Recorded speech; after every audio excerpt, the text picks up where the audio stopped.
9 ગુજરાતી ન્યૂઝમાં આપનું સ્વાગત છે। આજના મુખ્ય સમાચાર। કઠોદરા ખાતે વરિયા વંશ પ્રજાપતિ યુવા ક્રિકેટ લીગ 2 દર વર્ષની જેમ આ વર્ષે પણ સરસ આયોજન કરવામાં આવ્યું। આવો નિહાળીએ થોડી એમની લાઈવ અને આપેલ મંતવ્ય। ચેનલને લાઈક કરો, શેર કરો, સબસ્ક્રાઈબ કરો। હું છું આપનો કાકુ કામરેજ।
વર્ષની જેમ આ વર્ષે શ્રી વરિયાવંશ પ્રજાપતિ ક્રિકેટ ટુર્નામેન્ટનું ખૂબ સરસ મજાનું આયોજન થયું છે।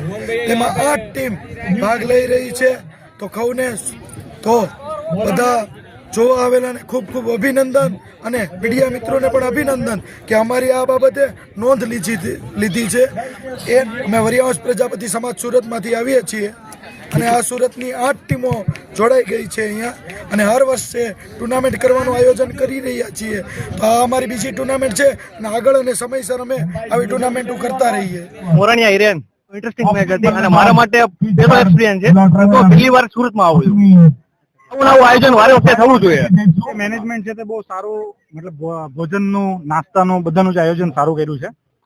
અત્યારે 11,000 રૂપિયાની જે પણ અમે 2 મેચ જીત્યા છીએ, આગળ પણ હજુ સેમીફાઇનલ એની પછી ફાઇનલ, જે અમારી ટીમ જીતે કે બીજી કોઈ ટીમ જીતે એમને 11,000 નું પુરસ્કાર મળવાનો છે। અને અમારા અતુલભાઈ છે, બીજા બી એમના રાહુલભાઈ કરીને છે, ઘણા 3-4 લોકો છે મેનેજમેન્ટના, રોહિત લાઠિયા કરીને છે। તો આ લોકોનું સારું યોગદાન રહ્યું છે આ મેનેજ કરવા માટે। એ લોકોની 2-3 મહિનાઓથી આની પાછળની મહેનત છે। એ મહેનત કર્યા પછી એનું જે રિઝલ્ટ છે તે તમને જોવા મળે છે, આપણને જોવા મળે છે। ત્યારે પાછળની સાઈડમાં જુઓ તો લેડીઝ અને આ સાઈડમાં જુઓ તો જેન્ટ્સ ભરપૂર પ્રકારના છે। છોકરો છે જે 15 વર્ષનો છે, 15 વર્ષનો છોકરો છે જેને અતુલ પ્રજાપતિ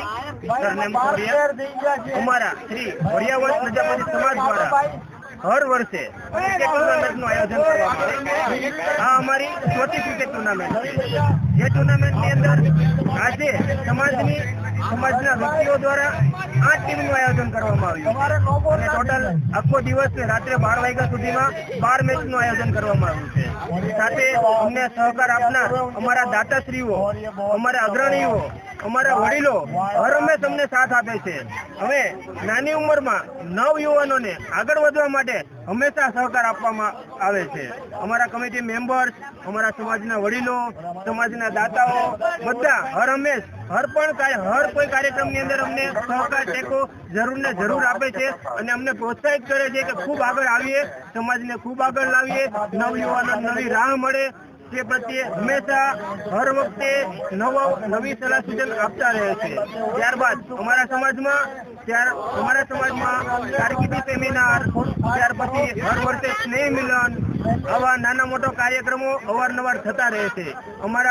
અમારો સમાજ, અમારો પરિવાર હંમેશા એકબીજાના સાથ સહકારમાં ઉભો રહે છે।